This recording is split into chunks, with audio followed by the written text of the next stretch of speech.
Welcome to Plant-Based Eating What's What lecture. My name is Stephanie Bogdan, Program Fitness Manager at the Mandel Fitness Center. So today we're going to talk about what is plant-based eating. We'll go through the definition, and then we'll also review 3 examples of plant-based diets that are the most commonly used. We're going to talk about the health benefits of eating a plant-based diet, and we're also going to cover some common concerns that people have for strict plant-based diets.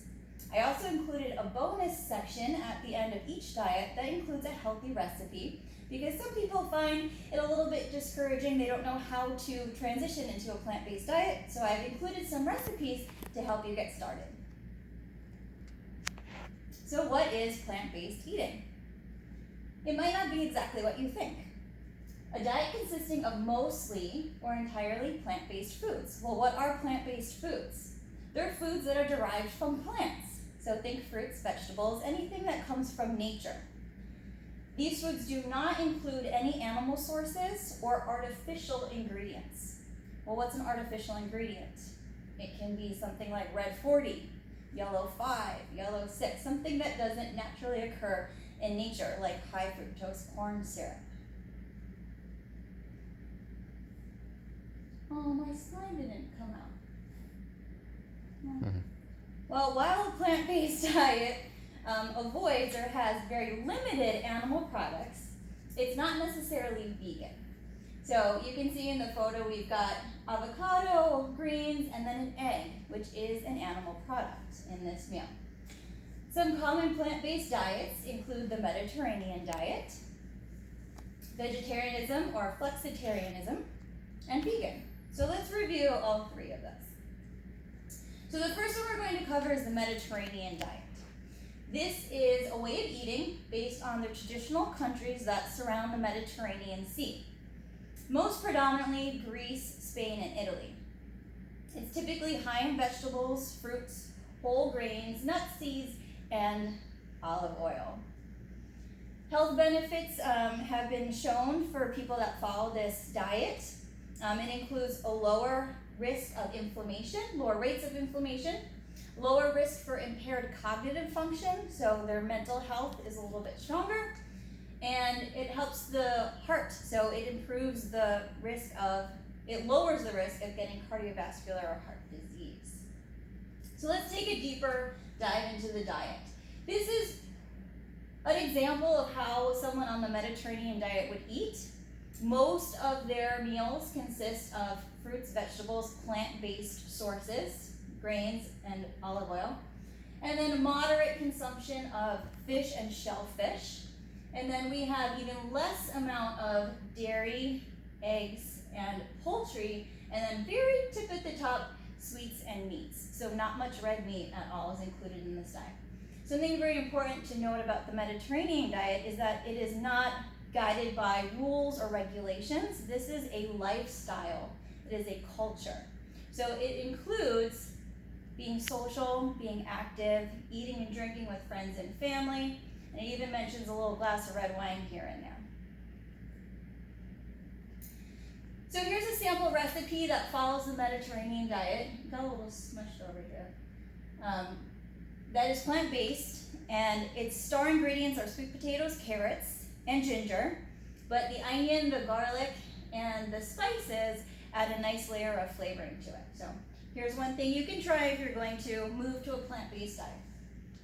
So now we're going to look at the vegan diet. You can see the picture of pizza here has no cheese on it because it eliminates dairy, meat, and anything that comes from an animal. So that includes honey.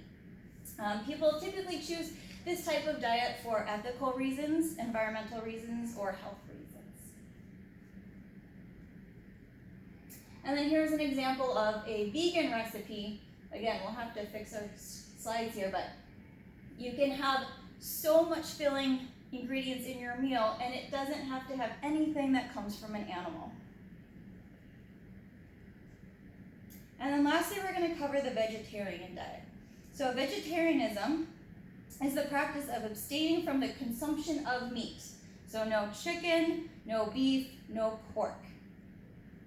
And sometimes it also includes not eating animal byproducts, so eggs, and sometimes organs, bones, and skin.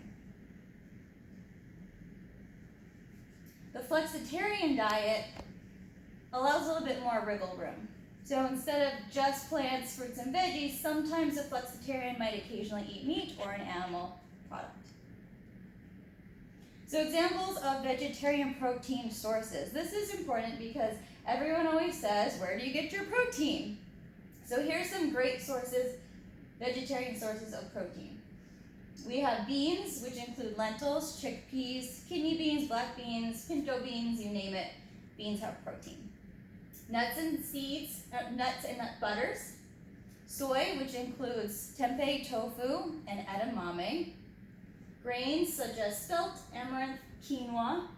Our seeds, the highest in protein are the chia and the hemp seed. Even veggies have protein in them, especially green peas, they're the highest, but broccoli, spinach, asparagus, they all have great protein sources, even potatoes. And then the one that got caught up, I'll have to print these slides for you guys and put them on social media because we can't see it. So why eat plant-based? We have a lot of health benefits that come with eating a plant-based diet. Obviously, number one is improved cholesterol levels. Fruits and veggies don't contain cholesterol. They're not animal products. So already you're going to improve your cholesterol levels by eating fruits and veggies. It helps with weight loss. Plant-based eating doesn't have a lot of calories, so you can consume and not gain.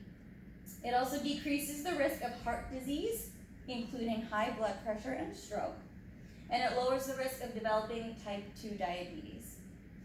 And again, this is because we're not eating all those processed foods, we're not having the high fructose corn syrup, all of the fake sugars and additives that are added into a non-plant-based diet.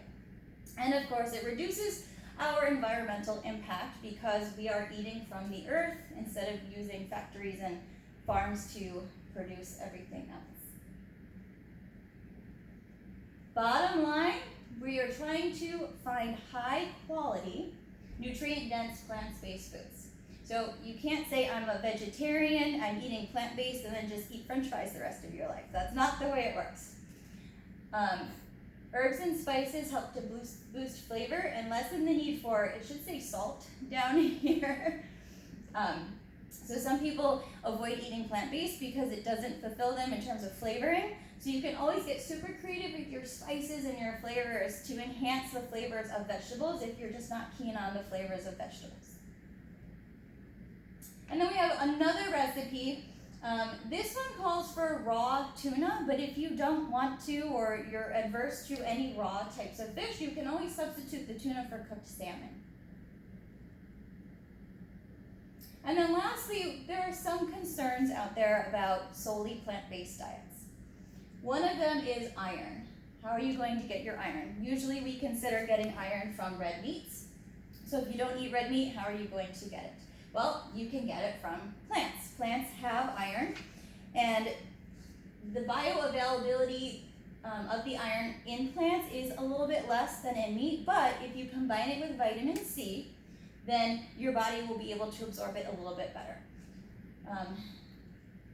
Vitamin B12 is only found in animal products, so unfortunately, vegans and vegetarians cannot eat something that will have vitamin B12 in it unless it's a supplement.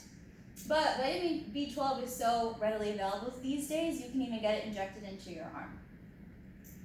Calcium. Calcium sometimes is a concern because if you're not eating dairy, you have a very strict diet. Where are you going to get your calcium? Well, if you for vegetarians and vegans, if you eat greens or dark leafy greens, bok choy, kale, and spinach all have tons of calcium, and if you pair them with vitamin D, you're going to get the best absorption there. And then fatty acids. This got a little bit cut off, but the essential fatty acids specifically are omega-3s. Sometimes vegans struggle with getting this one in, but you can find omega-3 fatty acids in sources like walnuts and chia seeds. Even Brussels sprouts have some essential fatty acids. So Even if you're following a pretty strict plant-based diet, you can find ways to have everything balanced within your diet and get the most nutrition out of your plant-based eating. And I think, is there one more recipe? Nope, that's it. So if you have any questions, please email us at mandelfitness@townofpalmbeach.com. You can also reach out to us on social media, and our next topic is going to be energy drinks in April.